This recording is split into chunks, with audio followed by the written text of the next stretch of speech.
Good morning, class. Once again, I'm here, and let's try to complete our chapter today. In our previous class, I taught you about small intestine, large intestine. Okay, so now today I'm going to start digestion in other animals. So let's start today's class. Digestion in grass eating animals. I hope you know what are grass eating animals. Grass eaters are known as herbivores that you have studied in class 6th. So now here I just want to tell you what is the difference between digestion in human being and digestion in grass eaters. Why they have two different systems? Just because of carbohydrate. सिर्फ carbohydrate की वजह से human beings का digestive system या फिर stomach जो है वो बहुत डिफरेंट है as compared to grass eaters. So human beings digest करते हैं स्टार्च. कार्बोहाइड्रेट में स्टार्च जो है ह्यूमन बींग्स उसको डाइजेस्ट करते हैं. स्टार्च की डाइजेशन इजी होती है. Simple stomach, as you can see, आपको दिखाया हुआ डायग्राम ड्रॉ किया था. ह्यूमन बींग्स का स्टमक कैसा है? जे शेप्ड. सो सिंपल स्टमक है, सिर्फ उसमें एक ही चैम्बर है, एक ही पार्ट है, राइट. सो कार्बोहाइड्रेट स्टार्च है जो ह्यूमन बींग्स में ईजीली डाइजेस्ट हो जाता है सिंपल स्टमक में, और इसमें वन चैम्बर होता है. लेकिन ग्रास ईटर्स में जो कार्बोहाइड्रेट डाइजेस्ट होता है वो होता है cellulose. C for carbohydrate, C for cellulose. Now what is cellulose? Cellulose is a complex carbohydrate. C for cellulose, C for complex carbohydrates. अब ये कॉम्प्लेक्स कार्बोहाइड्रेट है तो स्टमक भी कॉम्प्लेक्स ही होगा.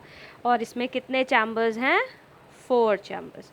ओके, सो जो रूमिनेंट्स हैं, जो ग्रास ईटर्स हैं, उनका स्टमक कॉम्प्लेक्स होता है, ह्यूमन बींग से काफ़ी अलग, थोड़ा मुश्किल समझने में भी और डाइजेशन में भी. So clear? कौन सा कार्बोहाइड्रेट प्रेजेंट है ह्यूमन बींग्स में जो डाइजेस्ट होगा? स्टार्च. और र्यूमिनेंट्स में cellulose. What is cellulose? Cellulose is a complex carbohydrate. किस टाइप का स्टमक प्रेजेंट है र्यूमिनेंट्स में? Complex stomach. कितने चैम्बर्स हैं उसमें? 4.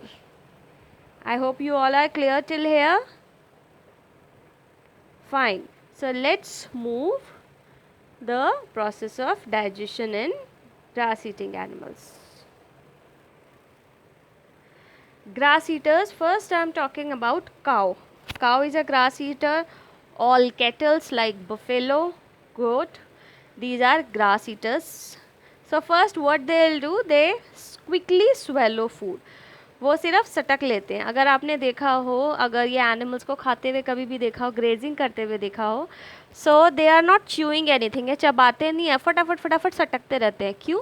Because they can't stay at one place. एक जगह पे बहुत लंबे टाइम तक रह ही नहीं सकते for the protection purpose. Imagine करो अगर यही काम ये लोग फॉरेस्ट में कर रहे हैं, डियर फॉरेस्ट में खड़ा हुआ है, घंटों चबा रहा है, खा रहा है, तो फिर तो लायन या टाइगर उसको खा जाएंगे. So for the protection reason they are not chewing anything. ये चबाते नहीं है खाने को, ये सिर्फ उसे स्वेलो कर लेते हैं, सिर्फ सटकते हैं. और जब ये उसे सटक लेते हैं तो वो कहाँ जाता है? ये स्टोर हो जाता है फर्स्ट पार्ट ऑफ स्टमक में, जिसे कहते हैं र्यूमन. र्यूमन जो है ग्रास ईटर्स के स्टमक में सबसे बड़ा चैम्बर है, ये सबसे बड़ा पार्ट होता है. इस पार्ट में बैक्टीरिया रहता है. ये बैक्टीरिया हेल्प करता है डाइजेशन ऑफ सेल्यूलोज में. Okay, remember this, rumen is the first chamber, it is the largest one, it contains bacteria, और ये बैक्टीरिया का क्या काम है? सेल्यूलोज की डाइजेशन का. फाइन. सो जब यहाँ पे खाना स्टोर हो जाता है, स्टोर होने के बाद उसमें बैक्टीरिया एक्ट करता है और डाइजेशन करता है. आफ्टर डाइजेशन उस खाने को हम फूड नहीं कहेंगे, उसे हम कहते हैं कड. मतलब सॉफ्ट हो जाता है फूड, पार्शली डाइजेस्टेड होता है. मतलब वो नॉर्मल ग्रास नहीं रहता, वो थोड़ा सा डाइजेस्ट हो चुका होता है, सॉफ्ट हो चुका होता है.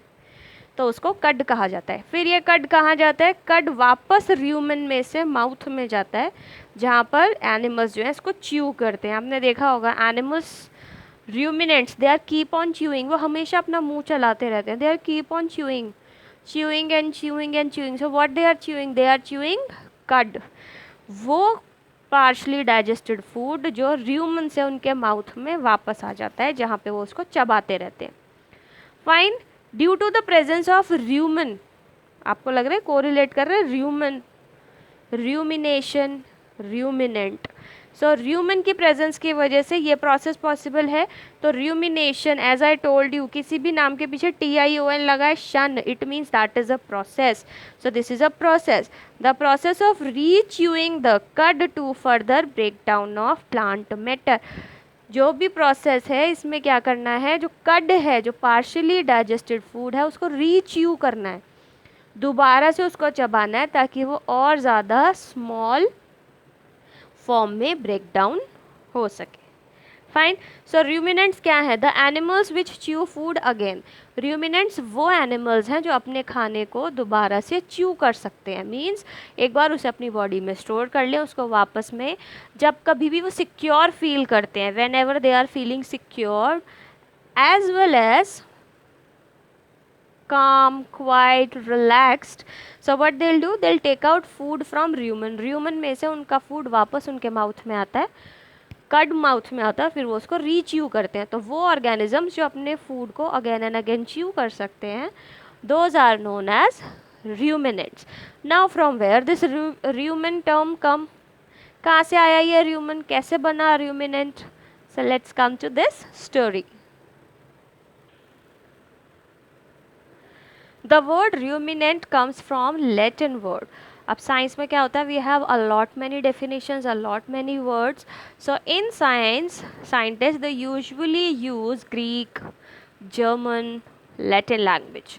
सो ruminant कैसे बना है, एक लैटिन वर्ड से बना है जो था ruminare, लैटिन वर्ड ruminare, जिसका मतलब है टू च्यू ओवर अगेन, दोबारा से किसी चीज़ को च्यू करना, इसे लैटिन में कहते हैं रूमिनेर, और रूमिनेर से बना है ruminant. Am I clear till here?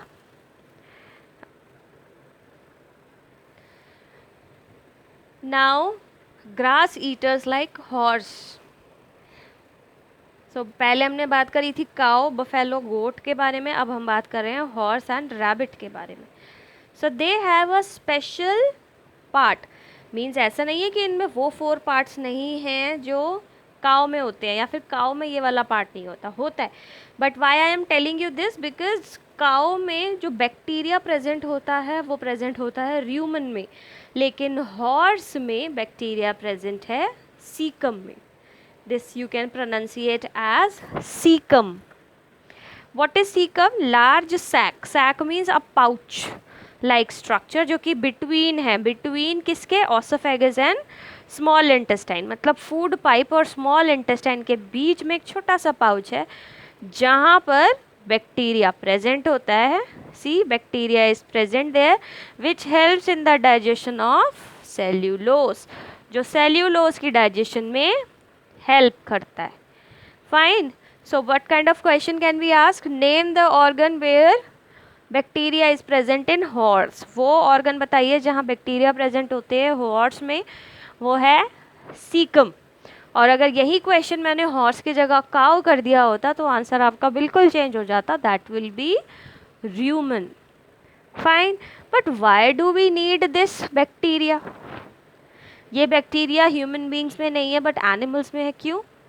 Because of cellulose, cellulose is a complex carbohydrate, ये वो चीज़ है जो ग्रास में प्रेजेंट होती है, ग्रीन लीव्स में प्रेजेंट होती है, और इसके डाइजेशन में बहुत टाइम लगता है। तो इस डाइजेशन को फास्ट करने के लिए नेचर ने इन ऑर्गेनिजम्स के स्पेसिफिक पार्ट्स में कुछ बैक्टीरियाज डाले हैं जो इस डाइजेशन को फास्ट कर देते हैं। ह्यूमन बीइंग्स इस कार्बोहाइड्रेट को यूज़ नहीं कर सकते क्योंकि ये डिफ़िकल्ट टू डाइजेस्ट है, इसीलिए ये बैक्टीरिया ह्यूमन बींग्स में नहीं प्रेजेंट है, and moreover it is not present in any food item. जो ह्यूमन बींग्स खाते हैं उन फूड आइटम्स में सेल्यूलोज प्रेजेंट नहीं होता है। Fine, so let's come to 4 parts of stomach in ruminants. So digestion in ruminants. The 4 parts that I have written with green sketch pen: rumen, reticulum, omasum, abomasum. These are 4 parts of ruminants stomach. So क्या होता है process? First they swallow food, सटक लेते हैं food को, और ये होती है फर्स्ट टाइम की स्वेलोइंग, जो पहली बार सटका जाता है खाना, ठीक है। फूड स्वेलो होता है and then it enters in rumen, rumen में जाके स्टोर हो जाता है, जहाँ पर बैक्टीरिया डाइजेस्ट करते हैं सेल्यूलोज को। Once bacteria is digesting cellulose, एक बार बैक्टीरिया ने सेल्यूलोज को डाइजेस्ट कर लिया तो उसको हम क्या कहेंगे फिर? कड। ये कड पहुंचता है रेटिक्यूलम में, ठीक है, और रेटिक्यूलम से ये वापस माउथ में जाता है। अब जो खाना रेटिक्यूलम से माउथ में जाएगा वो कहलाएगा बोलस। बोलस मीन्स जो आप ग्राई खाते हैं, जिसको आप ये कहते हैं ना one bite, so it's a kind of bite for humans. So वो माउथ में जाएगा। नाउ माउथ में जाके क्या होगा? दे विल च्यू इट, वो चबाएंगे बोलस को और उसे और मिन्स कर देंगे, छोटे छोटे पार्ट्स में डिवाइड कर देंगे। देन सेकेंड स्वेलो होगा, उसको दोबारा से सटक लेते हैं और वो कहाँ जाता है? ओमेसम में। ओमेसम से जाएगा खाना एबोमेसम में। एबोमेसम में जाके क्या होगा? Absorption of protein. आपको याद हो तो ह्यूमन डाइजेस्टिव सिस्टम में एब्जॉर्प्शन पार्ट जो है वो कहाँ होता है? स्मॉल इंटेस्टाइन में, एंड वाटर का एब्जॉर्प्शन लार्ज इंटेस्टाइन में। लेकिन यहाँ पर जो प्रोटीन का एब्जॉर्प्शन है वो होगा एबोमेसम में, ठीक है। इसके बाद वंस दे एब्जॉर्ब प्रोटीन, जो भी कुछ वेस्ट बच जाता है वो एनस के थ्रू रिमूव हो जाता है। फाइन, सो अब ये सीकम कहाँ आता है? सीकम आता है एबोमेसम के बाद। But why I have not written this? क्योंकि यहाँ हम बात कर रहे हैं काउ की, यहाँ हम हॉर्स की बात नहीं कर रहे। अगर हम हॉर्स या रैबिट की बात कर रहे होते तो एबोमेसम के बाद फूड आता सीकम में, और ये वो जो है बैक्टीरिया डाइजेस्ट नहीं करता, फिर ये सीधा सीकम में डाइजेस्ट होता और उसके बाद फूड एनस के थ्रू रिमूव हो जाता। सो this is digestion in cow, buffalo, goat, deer, etc. Fine. So I hope you all are able to understand what exactly is digestion in ruminants. It is very interesting. Humans and this nature are full of surprises. Fine, so this is one of the surprise that you got. Similarly, when we will study science chapter by chapters, you will get to know more about many of the things. Fine, let's come to the last topic of the chapter, that is digestion in single celled organism. Now let's come to digestion in single celled organism, that is amoeba. Amoeba is a microscopic organism, means ये एक वो organism है जो सिर्फ आपको कहाँ दिखेगा? Microscope के अंदर ही आप इसको देख पाएंगे। आप इसे नॉर्मल विदाउट माइक्रोस्कोप नहीं देख सकते हैं। Then it is single celled, means ये इसमें एक ही सेल होता है। Now what is cell? Imagine cell as a brick, means अगर मैं कमरे की बात करूँ तो एक रूम कैसे बनता है? बाय वॉल, और वॉल कैसे बनती है? With BRICS. सो इमेजिन करिए हमारी बॉडी भी किसी चीज़ से बनी है। सो वो सिंगल ब्रिक, वो एक सिंगल पार्ट जिसे जोड़ जोड़ के हमारी बॉडी बनी है, that is a cell. So it is single cell. और वो सेल कितना छोटा होता है? जो आपकी नीडल होती है, कोई भी नीडल, उसकी टिप, उस टिप से भी बहुत छोटा। जब आप नेल कट करते हैं और अपने नेल्स के साथ कभी कभी एक हार्ड स्किन को रिमूव कर देते हैं, तो उस टाइम आप अपने हंड्रेड्स ऑफ सेल को अपनी बॉडी से अलग कर देते हैं। मतलब छोटी सी स्किन में एटलीस्ट हंड्रेड्स ऑफ सेल होते हैं। So now imagine cells are very small. So amoeba is present in water. It has cell membrane. Cell membrane obviously जैसे आप किसी भी पेपर की बाउंड्री करते हैं तो ये एक शेप हो गई ना, तो ऐसे ही सेल की भी एक शेप है और उसमें एक मेम्ब्रेन है। Amoeba usually look like round, see this is amoeba, ये हमें राउंड लगता है but it is irregular in shape, इसकी अपनी कोई शेप नहीं होती है. It has pseudopodia. Pseudopodia is this zigzag line. If you can see, this zigzag surface is pseudopodia. This pseudopodia is also known as false feet. False feet means नकली पैर. अब इसको पैर कहते हैं तो ऑब्वियसली ये मूवमेंट में हेल्प करता है. So it helps in movement and secondly it helps in capture of food. ये फूड को पकड़ने के भी काम आता है. Now just see, before that I just want to show you something. This is a ball, if you can see, very simple ball, but इस ball को आपने क्या मानना है, एक cell. This is a ball, ये है सेल. ये जो फिश आपको दिख रही है इसको मान लो nucleus. This is nucleus. Nucleus is known as brain of the cell. अगर ये सेल है तो सेल के अंदर कुछ लिक्विड होता है और इस लिक्विड के अंदर कुछ ऑर्गेनेलीज होते हैं. सो ये जो सेल है, सपोज ये फिश जो है ये हो गया न्यूक्लियस, उसका ब्रेन. इसके अलावा आपको एक सिल्वर कलर की बॉल दिख रही होगी, सी सिल्वर कलर बॉल. इसे आप इसका फूड वैक्यूल कह सकते हैं जिसके अंदर ये अपना फूड स्टोर करता है. इसके अलावा ये जो वाटर है, दिस वाटर, अब इस वाटर का क्या काम है, इस वाटर को पहले तो कहते हैं cytoplasm. This is a simple ball, मैंने इसे अज्यूम किया है कि ये एक सेल है. तो जैसे इस बॉल के अंदर वाटर है उसी तरीके से सेल के अंदर, अमीबा के अंदर भी वाटर होता है जिसको कहा जाता है साइटोप्लाज्म. इसका क्या काम है, न्यूक्लियस और बाकी पार्ट्स को प्रोटेक्ट करना. अब मैं इस बॉल को हिलाऊं तो अंदर जो भी है वो टूटेगा नहीं, वो सिर्फ फ्लोट करेगा. यही काम साइटोप्लाज्म का है. साइटोप्लाज्म इस सारे इंटरनल पार्ट को स्टोर करता है, बचाता है, सेव करता है. Fine. So this is all about amoeba. Amoeba is irregular, कोई उसकी शेप नहीं होती है, आप उसे किसी भी शेप में ड्रॉ कर सकते हैं. Now let's come to digestion. ये एक single cell, this one cell, ये एक सिंगल सेल डाइजेशन भी करता है, इजेशन भी करेगा, इंजेशन भी करेगा, absorption, assimilation, reproduction, respiration. Means वो सारी प्रोसेसेस जो ह्यूमन बीइंग्स करते हैं वो सभी प्रोसेस ये एक सिंगल सेल भी करता है. So let's come to digestion in amoeba. Here we come, I'll be showing you images one by one. So this is one amoeba. ये जैसे ही फूड को सेंस करता है, ये सिर्फ उसे सेंस कर सकता है, महसूस कर सकता है, देख नहीं सकता बिकॉज इसमें आइज़ तो है ही नहीं. सो ये सिर्फ उसे सेंस करेगा. जैसे ये फूड को सेंस करता है ये एक शेप बनाता है. जैसे अगर आप किसी चीज़ को पकड़ते हैं, if you are holding something like this, तो एक शेप बनती है ऐसी, वैसी ही शेप यहाँ बनी है जिसको कहते हैं सूडोपोडिया. इस सूडोपोडिया ने क्या किया है, अमीबा एनगल्फ कर रहा है फूड को. अमीबा कैसे खाएगा फूड को, लाइक दिस. अगर ये मेरा फूड है तो मैंने इसे कैसे कैप्चर किया है, ऐसे. So again once this food is captured, इसको पकड़ लिया गया तो ये फूड क्या है, this green dot is food. ये फूड आ गया. अब ये फूड वैक्यूल बन गया. फूड वैक्यूल क्या करेगा, डाइजेस्ट कर लेगा फूड को.